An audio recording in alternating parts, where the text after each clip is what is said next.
FIFA world cup 2026 का इफ्तिताही match मेज़बान Mexico ने जीत लिया। इफ्तिताही मैच में मैक्सिको ने हरीफ टीम जनूबी अफ्रीका को 2-0 से हरा दिया। मैक्सिको की तरफ से जूलियन कैनवन्स और राउल जेम्स ने गोल दागे।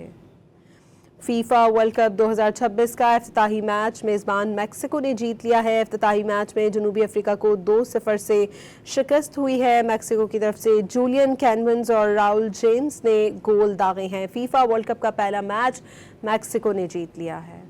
फीफा वर्ल्ड कप 2026 का इफ्तिताही मैच मेज़बान मैक्सिको ने जीत लिया। इफ्तिताही मैच में मैक्सिको ने हरीफ टीम जनूबी अफ्रीका को 2-0 से हरा दिया। मैक्सिको की तरफ से जूलियन कैनवन्स और राउल जेम्स ने गोल दागे। फीफा वर्ल्ड कप 2026 का इफ्तिताही मैच मेज़बान मैक्सिको ने जीत लिया है। इफ्तिताही मैच में जनूबी अफ्रीका को 2-0 से शिकस्त हुई है। मैक्सिको की तरफ से जूलियन कैनवन्स और राउल जेम्स ने गोल दागे हैं। फीफा वर्ल्ड कप का पहला मैच मैक्सिको ने जीत लिया है।